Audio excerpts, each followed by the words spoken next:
Hello, I'm Anthony David Hobbs, and this is my movie review of the 1983 film Wargames. And, I'll start right at the beginning. It's Easter Monday today, and I first saw Wargames on Easter Monday on television. I think I was almost 7 years old, yeah, and it was in the late 80s I saw it on TV. Anyway, the point is, I enjoyed it a lot, yeah, very good, enjoyable film. But my mum and dad liked it too. Yes, we'll all join in. Everyone likes it. And for our younger viewers, nowadays computers are just normal. Everyone's got a computer here, there, and everywhere. Whether it's big or small or a little, iPhone or iPod. But in the early 80s, computers were really high tech, really exciting, And not everyone had a computer in their house for two reasons. Because not everyone knew how to use one, and because computers were so expensive, yes. There were a select few that had them in their homes, but, because computers took a while to catch on. It was just businesses that had computers. The idea of having your own home computer, that took a while to catch on. Anyway, the point is that's why it looks so really high-tech and everything, computers everywhere. Yes, the theme of computers comes up a lot, but now computers are just normal, they're everywhere. Anyway, it stars Matthew Broderick, who is most famous for being in Ferris Bueller's Day Off, and his lucky break came in Wargames, and he plays a teenager who's very bad at exams, gets lots of bad results, but he's a computer whiz. He's really good at computer hacking. Yeah, he hacks into the school computer so that he can lie and pretend he changes his grade, basically, using the computer. And he's addicted to computer games, yeah. But then he decides to hack into the military computer so he can play global thermonuclear war, games that are forbidden to play, And he has no intention of starting a war or anything. No, he just wants to play the games. That's what it's all about, just playing games, yeah. And he has I don't know if she's his girlfriend or just a friend that they're very close to, but anyway. His girlfriend is played by Ali Sheedy, who went on to be in The Breakfast Club and Short Circuit. Wait a minute, Short Circuit was 3 years later. So Ali Sheedy plays a teenager, then 3 years later in Short Circuit, she owns her own house and her own business and everything. Blimey, she's matured a lot in 3 years. Yeah, well, anyway, that's beside the point. The point is, there's a bit where the character he plays is David Lightman. Matthew Broderick plays David Lightman, and he needs some help, some hints. So he goes to see these computer guys, and the thing is, we see different levels of geek.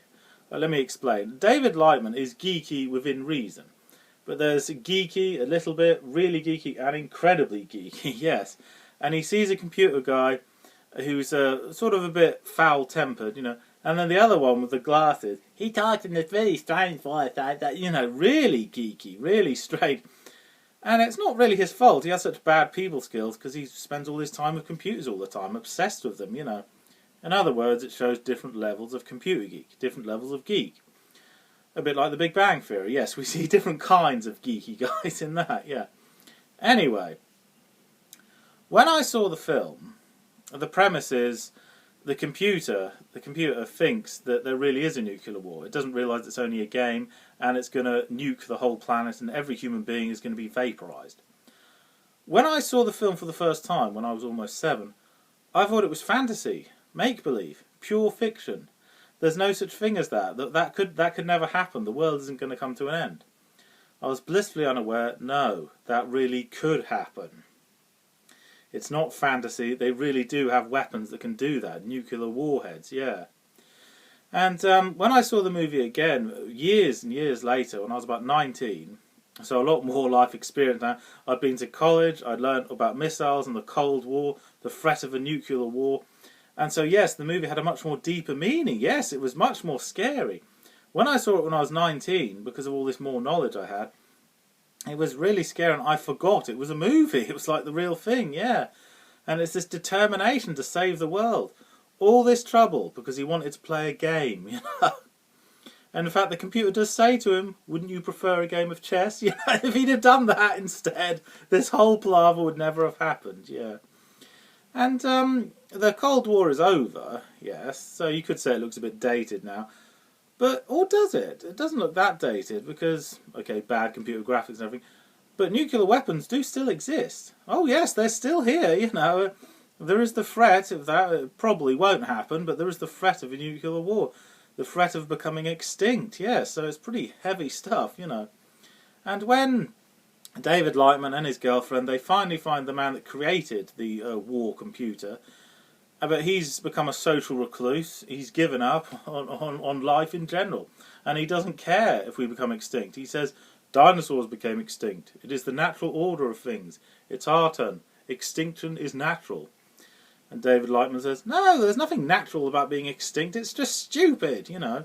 So we can die trying. We've got to make it stop. So Stephen Falcon comes around. They go to the war room, and the tic-tac-toe game is significant because it shows tic-tac-toe, like global thermonuclear war.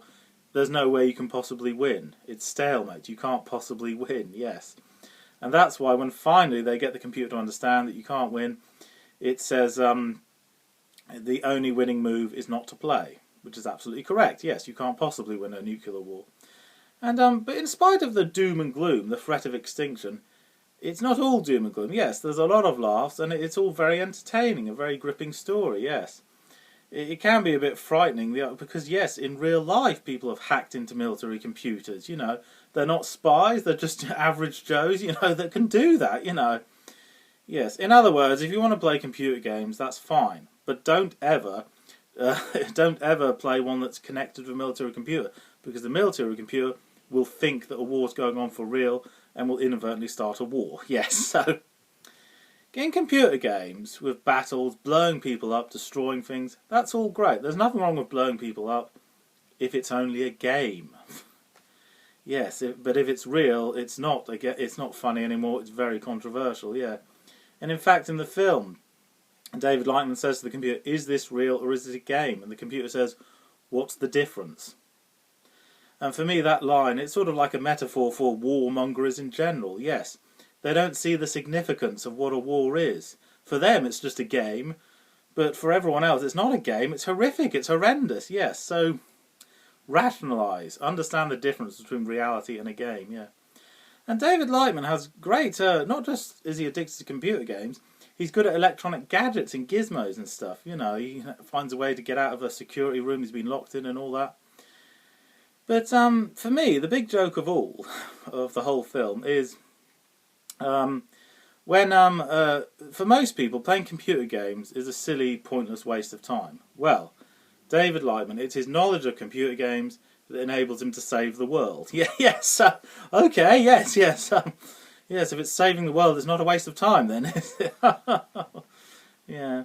And all these high-tech computers they use and everything, but there's a scene where Stephen Falcon is telling the two lead characters about the extinction of dinosaurs. He doesn't show them on a video, no. It's on a little camera reel thing, you know, like a small cinema. That is so dated even for the time, you know. But, yes.